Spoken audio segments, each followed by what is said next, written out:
Gaza में ground operation को लेकर आईडीएफ यानी इजराइल डिफेंस फोर्स को जिस बात का डर था अब वो होने जा रहा है। दरअसल गाजा की गलियों में घुस चुकी आईडीएफ के जवानों और टैंकों को हमास के लड़ाके रॉकेट लॉन्चर से लगातार निशाना बनाते चले जा रहे हैं। पिछले 24 घंटे की स्थिति के बारे में हम आपको बताएंगे। पिछले 24 घंटे में हमास ने आईडीएफ की 25 से ज्यादा गाड़ियों को तबाह करने का दावा किया है। और साथ ही साथ दूसरी तरफ नेतन्याहू ने साफ कह दिया है कि हमास के खात्मे के बाद गाजा पर इजराइल का कब्जा हो जाएगा और अनिश्चित काल तक की कब्जा रहेगा।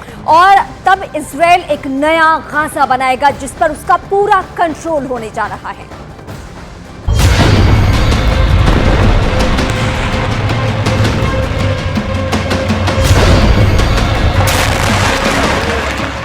गाजा की गलियों में हमास के लड़ाके गेरिल्ला युद्ध लड़ रहे हैं।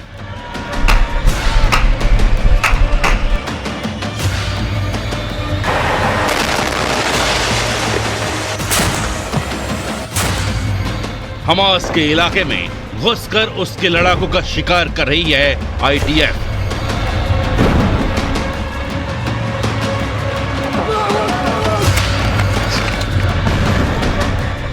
खुले मैदान में खड़े होकर हमास को ललकार रही है आईडीएफ और गाजा की गलियों में छिपकर आईडीएफ पर हमले कर रहे हैं हमास के लड़ाके।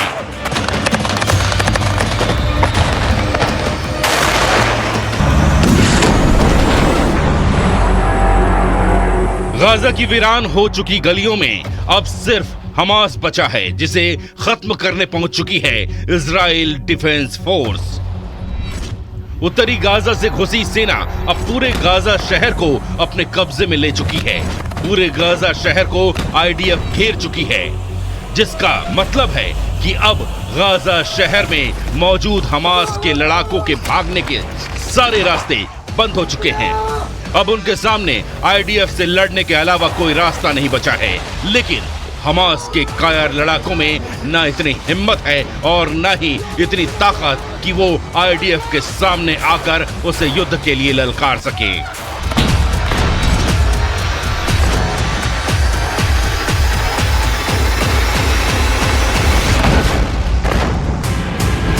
इसीलिए हमास की अल कासम ब्रिगेड की लड़ाके गाजा की गलियों में छिपकर आईडीएफ के जवानों और टैंकों को रॉकेट लॉन्चर से हमले कर रहे हैं।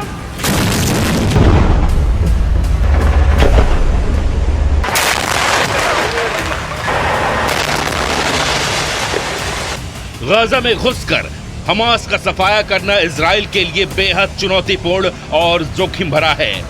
आईडीएफ जानती थी कि गाजा में घुसने पर वो चौतरफा हमास के निशाने पर होंगी, उन पर कहीं से भी हमला हो सकता है। लेकिन यही तो इजराइल की पहचान है। इजराइल ने उस लड़ाई को आजादी की दूसरी लड़ाई का नाम दिया है और कहा है कि ये यहूदियों का वजूद बचाने की जंग है। इसीलिए तमाम खतरों के बावजूद आईडीएफ हजारों जवानों, स्नाइपर्स यूनिट, पैराट्रूपर्स और सैकड़ों टैंकों के साथ गाजा में घुसकर ग्राउंड ऑपरेशन को अंजाम दे रही है।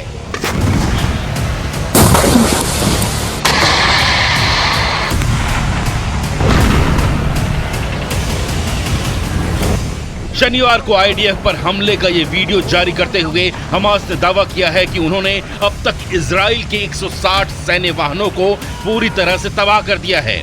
इनमें से इजराइल के 25 से ज्यादा सैन्य वाहनों को पिछले 48 घंटों में तबाह करने का दावा किया गया है।